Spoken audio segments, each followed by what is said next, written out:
Hey everyone, thank you so much for taking the time out to tune into this live. Whether you're watching live or you're on the replay, please let us know you're watching. Drop your comments, your thoughts, your wisdom below so we can connect with you through today's topic of World Introvert Day 2024. We're going to be celebrating introverts worldwide. So never mind if you're an extrovert or an introvert, today is acknowledging introverts, the great work that they do, and to learn a little bit more about introversion so we can become better at communicating, building relationships, and understand how we can connect with our colleagues, family, and the introverts that are in our day-to-day lives. So let's give a big acknowledgement, hit it in the comments box below. Let's celebrate introverts. If you're an introvert, let us know you're here. If you're an extrovert, say congratulations, celebrate Introvert Day for World Introvert Day 2024. So, I just want to open up with a quick quiz, quick thoughts. We've got some famous characters on the screen right here. Which of these do you believe is an introvert? So, first picture there, we have the famous Bill Gates.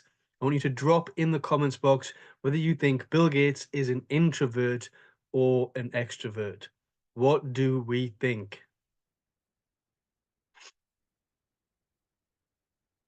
I'll give you some time to put it in the comments. So Bill Gates is an introvert. So if you guessed introvert, you are correct. He's an introvert. A lot of people might think that he's extrovert. He's a world leader. He has set up a lot of foundations around the world. He's famous for Windows, but he is an introvert. Next, we have Elon Musk, another famous entrepreneur, one of the richest men in the world, very confident in his speaking, very confident in what he does. Do we think he's an introvert or an extrovert? Drop it in the comments box below.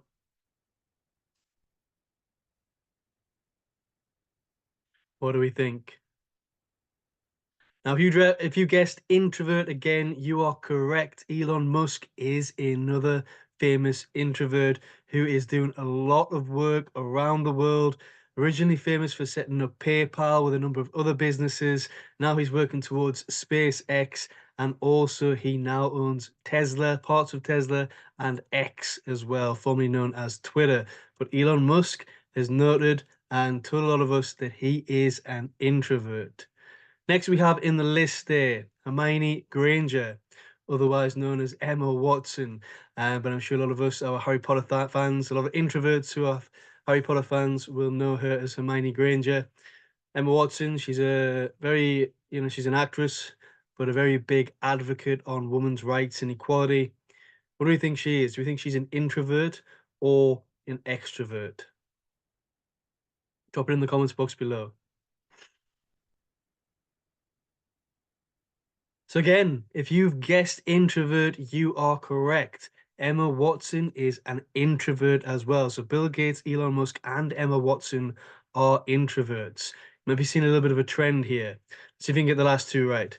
So fourth in line here, widely known, very popular, the writer of Harry Potter. Could go as far as changing part of British culture. Harry Potter is now becoming a big part of British culture. It is none other than J.K. Rowling. Do you believe J.K. Rowling is an introvert or an extrovert? Drop it in the comments box below.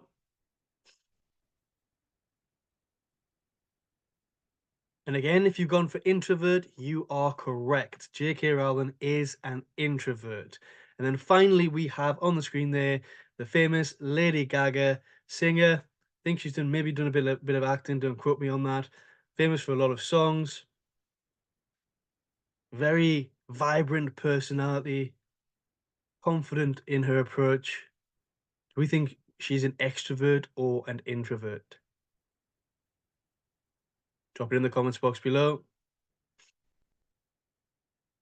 I'm expecting everybody to get this right. You've seen the theme. Everybody on the screen today is an introvert. So these are 5 people who are well known, who people might not have known that they are introverts. So Bill Gates, Elon Musk, Emma Watson, J.K. Rowling, and Lady Gaga. Let's celebrate these 5 alongside every other introvert in the world right now. Now, the purpose of this exercise was just to let you know that there are certain myths around what introverts are. And not a lot of people have educated themselves on introversion to start to understand what it is and why it's important to know whether we are introvert, extrovert, and who we work with and what they are in terms of introvert and extrovert. So as I mentioned, today is World Introvert Day 2024. Please post some stuff, go out there, make an impact on your organization, your local community, your online communities. Talk about World Introvert Day, get it out there, celebrate and acknowledge the introverts that you work with. And if you don't know whether or not you're an introvert or an extrovert, then join our hub. We have a free MBTI course. It's just 3 sessions. There's a quiz for you to take out to see what your personality traits are. And the first one you find out is whether you're an introvert or extrovert. So you can join our hub. You can find the link in our bio, wherever you're watching this video right now, and you can find out whether you're an introvert and extrovert. And if you become an introvert, if you understand you're an introvert, then you can celebrate yourself today as well. So, just to let you know, so introversion, the first thing we need to understand is it's about where we get our energy from. Extrovert and introvert is where we get our energy from. And I'm going to talk about that a little bit later on. But in terms of statistics and comparisons to extroverts and introverts, there's actually more introverts in the world statistically than there are extroverts. So those who have talked about it, taken the quiz, the statistics that have been collected show that 30% of the world population is extroverted, leaving a big, huge 70% of the world's population identified as introverted. So the majority of us are actually introverted and fall towards the introversion side of things. Now, I'm what is known as an ambivert. And the reason why I say this, an ambivert is where you fluctuate between extrovert and introvert. I've taken the MBTI, the Myers-Briggs personality type quiz, a number of times, and it's slowly changed. At one point, I was an extrovert. The next point, I was an introvert. The third time I took it, I became an extrovert again. But I've always been very close to the midway. So I've just edged into the introversion way, and I've just edged into the extroversion way. So you can also get what is known as an ambivert.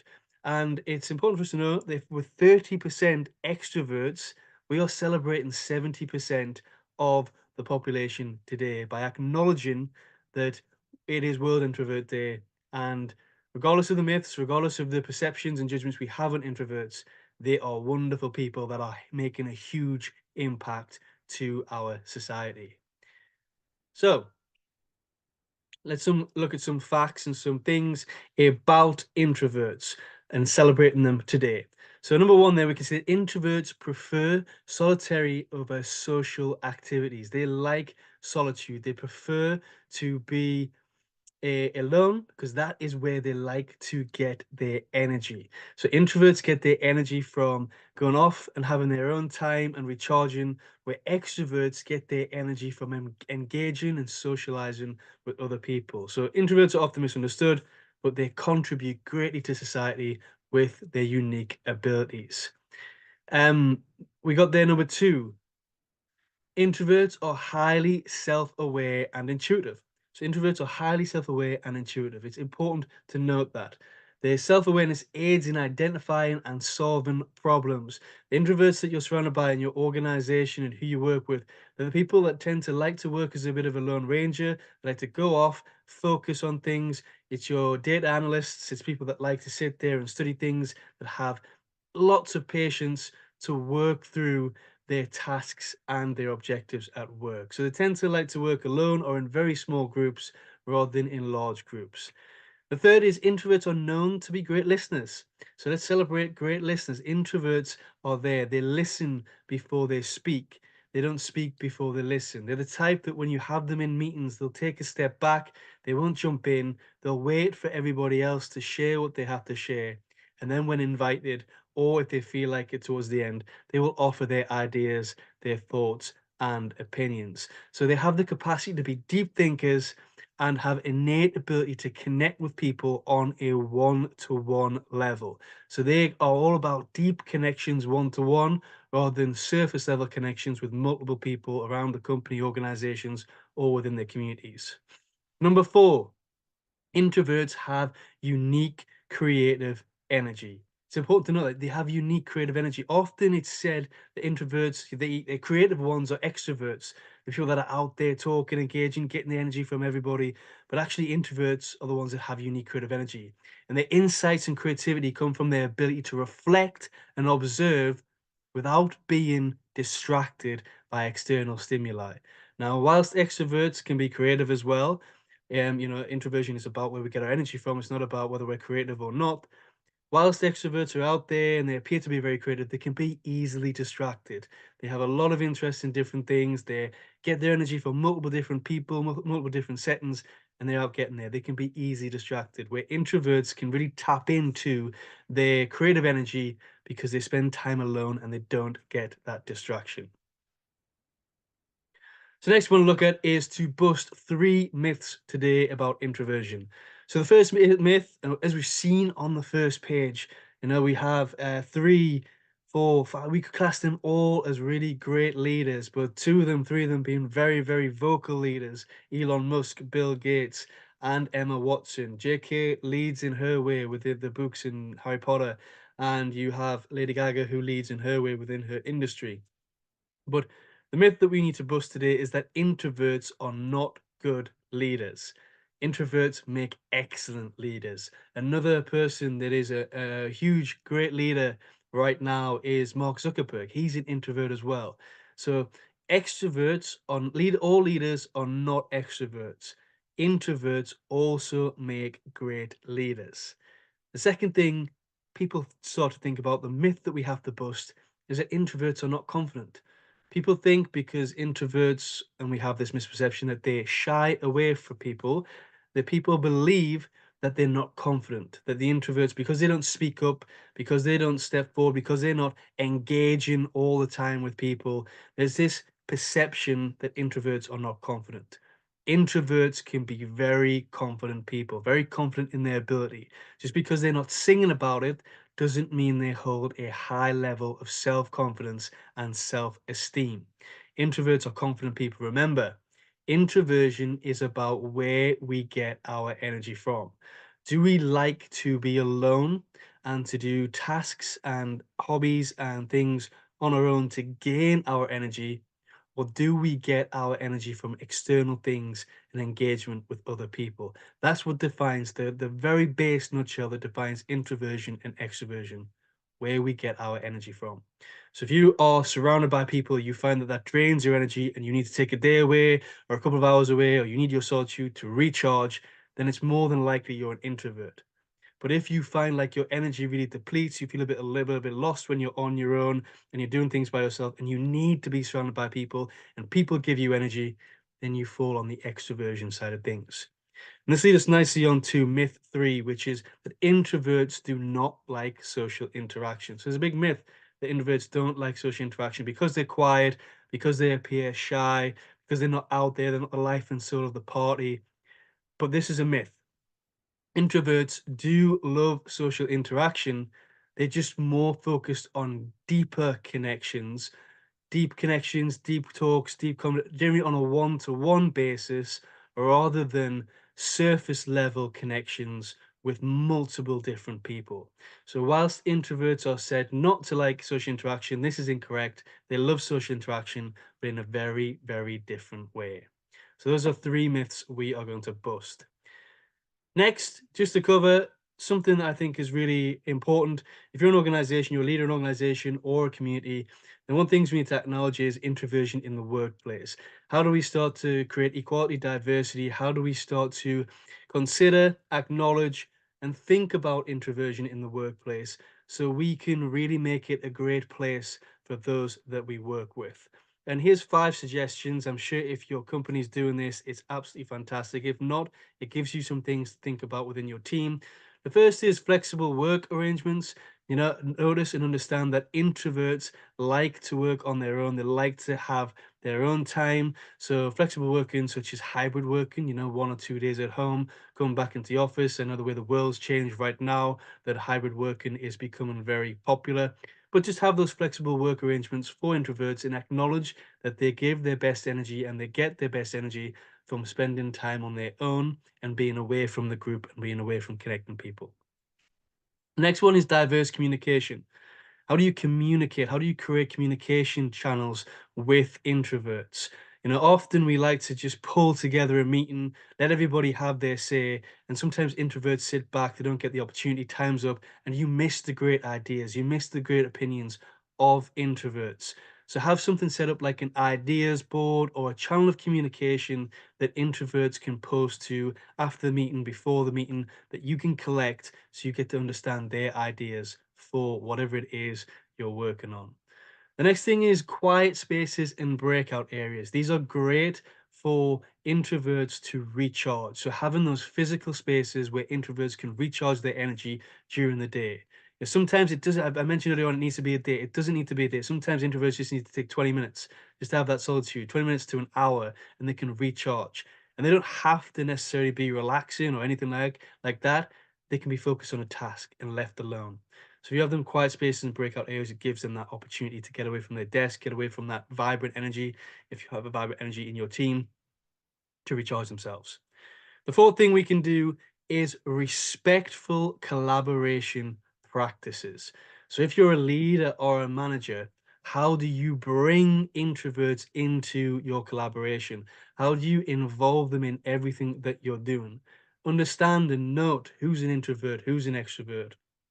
Invite them into the conversation, into the meetings. Give them tasks and projects that they're going to thrive on, that's going to help boost up their energy so they can give the best energy to it. Find out what they like.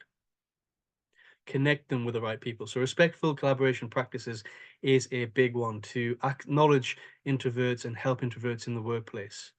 And finally, the fifth one there is to provide advance notice for change.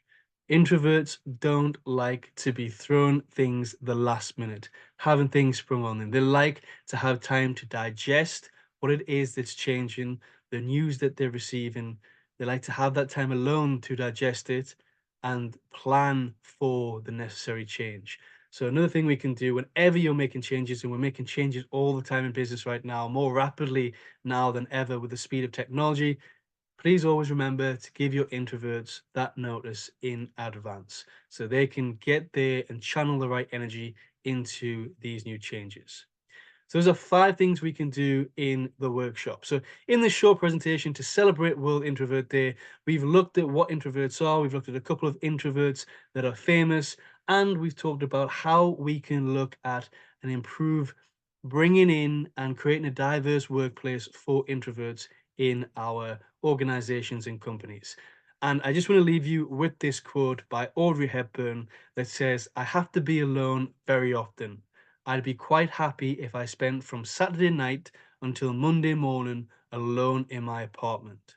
That's how I refuel." So thank you all for taking the time to watch this short video to acknowledge and celebrate introverts around the world.